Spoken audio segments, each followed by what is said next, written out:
In this video, we'll be taking a look at the parts of a Western saddle, their functions, and cover why it is important to know them. Howdy y'all, it's Emily from Sisters Horsing Around, and this video is part of our Horse Basics series that covers the fundamentals of horsemanship. So if you are a beginner and you're new to horses, or you are already familiar with horses and just need a refresher, then this video series is for you. Before we start, if you're not already subscribed, go ahead and hit that subscribe button and the notification bell so that you won't miss any of our horse-related videos. Now let's trot to it. Here I have a leather Western saddle that we will be using. Most Western saddles will have all of the same parts, but on some Western saddles, the parts might look a little different or be a different size. This is the horn, this distinctive raised structure that sticks up on the front of Western saddles. It can vary in design and purpose. It is what makes a Western saddle a Western saddle. It was originally designed for roping cattle, but it typically serves as a handle for the rider and provides stability.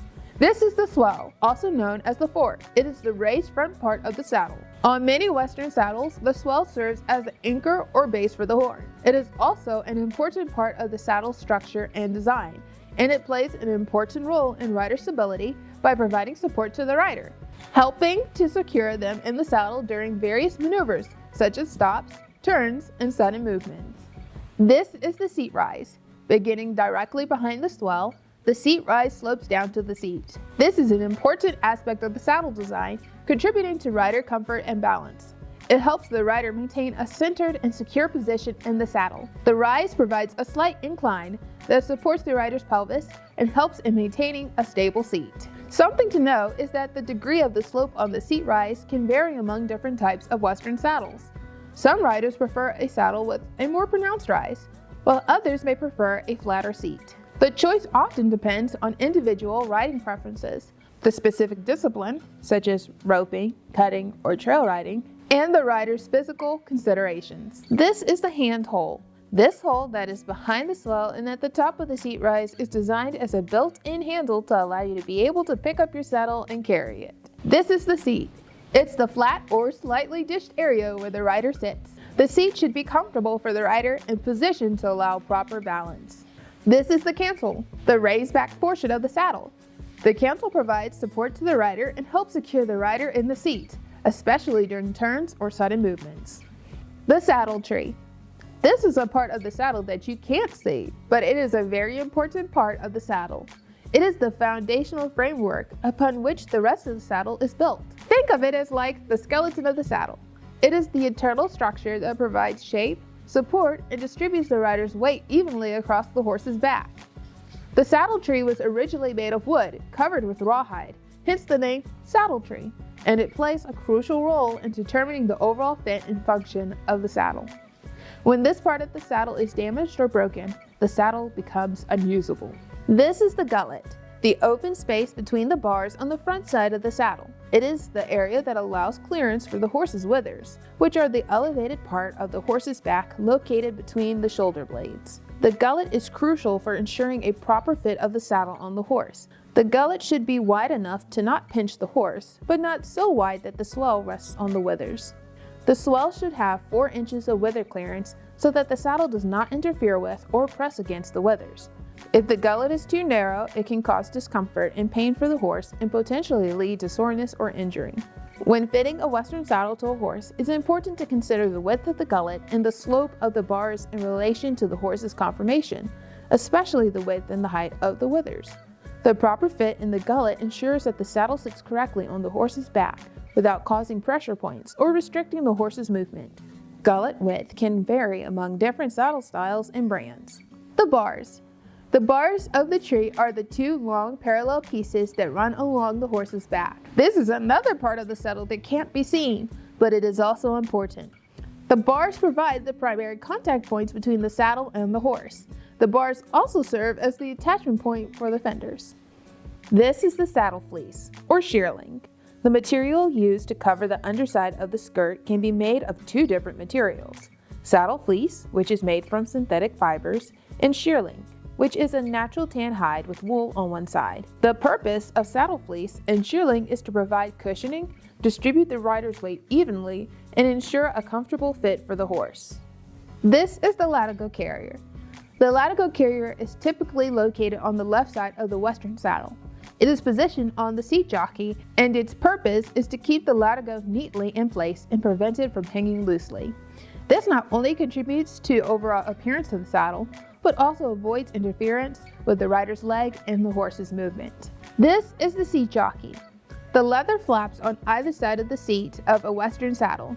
These flaps extend from the swell to the cantle and covers a portion of the fenders, back housing, and skirt. The seat jockeys protect the rider's legs from rubbing against the saddle tree, rigging, and cinch, providing a barrier between the rider's leg and the structural elements of the saddle.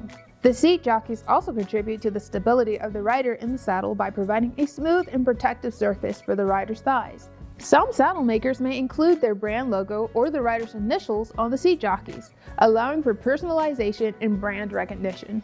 This is the rear jockey, or back housing. This is the rear portion of the saddle, specifically the leather flaps underneath the cantle. This is the skirt. The skirt covers the sides of the saddle tree and helps protect the horse from the rider's legs. It also aids in distributing the rider's weight more evenly. Conchos. This is the decorative metal ornaments that are used to embellish Western saddles and that serve as an aesthetic as well as a functional purpose. Some conchos are strategically placed to secure important components of the saddle, such as saddle strings, leather ties, or other attachments, while some conchos may be used to cover saddle construction screws. This is the head screw. It is sometimes called a pommel screw. This is the only screw that can be seen that is not covered by a concho. This screw holds the leather down around the swell. This is the D-ring. Most Western saddles will come with at least two, one on each side, while others may have more. The D-rings are small in comparison to the rigging Ds, but they too also serve an important role. On the front, the D-rings can be used to attach the breastplate to the saddle. If your saddle has extra D-rings, they can be used to attach other pieces of equipment. Saddle strings. These are the leather strings attached to the saddle, usually to the back housing or the skirt, providing convenient attachment points for items such as saddlebags, gear, or trail essentials. This is the front rigging D. Front rigging D refers to a metal D-ring that is part of the front rigging of a Western saddle. The front rigging D is situated on both sides of the saddle. The front rigging D serves as the attachment point for the latigo strap. The latigo connects to the D-ring and is then threaded through the cinch, securing the front part of the saddle to the horse. This is the rear rigging D. The rear rigging D is a metal attachment point located on both sides of the saddle toward the back, thus rear rigging. These Ds are a part of the rigging system, which is responsible for securing the saddle to the horse. The rear rigging D serves as an attachment point for the rear cinch, or flank cinch. The rear cinch provides additional stability to the saddle, especially during activities like roping or riding in rugged terrain. It is important to note that there are some saddles that have in-skirt rigging instead of the rear rigging D. The in-skirt rigging is where the rear cinch would be threaded and used in these cases. This is the latigo strap, aka cinch strap or tie strap. This can be found on the left side of a Western saddle. They are attached to the saddle's rigging. The primary function of a latigo strap is to secure the front cinch to the saddle. The latigo plays a crucial role in ensuring that the cinch is securely fastened, providing stability and preventing the saddle from shifting during riding. This is the off billet. It is attached to the rigging on the right side, otherwise called the off side of the saddle, and it secures one end of the cinch. The off billet and latigo work together to create a secure and balanced attachment for the cinch. This is the cinch holder, sometimes referred to as a flank cinch holder by manufacturers. This part of the Western saddle is often overlooked by many. This holder is placed on the off or right side of the saddle. It is an effective way to store your cinch or cinches with your saddle. It is also a good way to keep your cinches from dragging on the ground during transportation. This is the flank billet, a strap that is attached to the rear rigging on both sides of the saddle and is used to secure the rear cinch or flank cinch. This is the fender, the leather pieces that hang down on either side of the saddle where the rider places their legs while riding. This is the stirrup leathers. The stirrup leathers are attached to the back side of the fenders. They are leather straps that connect the stirrups to the saddle.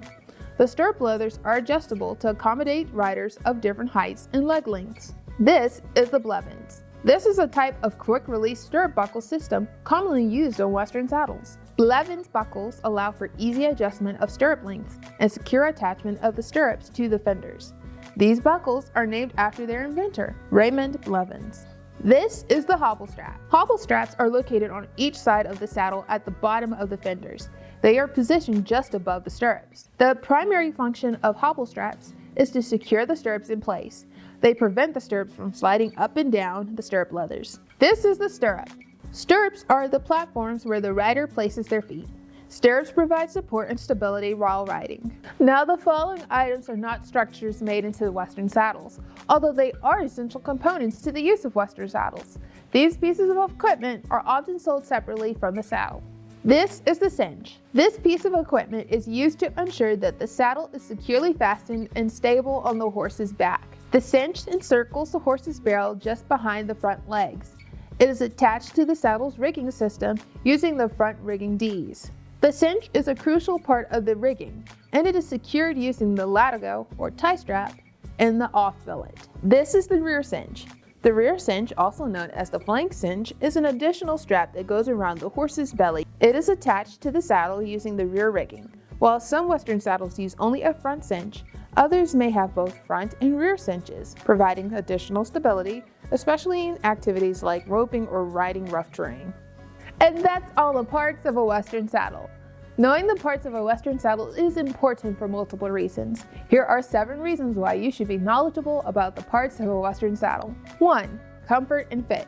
Because different horses have different conformation, a well-fitted saddle is crucial for the horse's comfort and well-being. Knowing the parts of a saddle helps you evaluate the fit, including the size of the gullet and the length and shape of the skirt. 2. Riding performance. The design of a Western saddle and how its parts fit together affects your riding performance.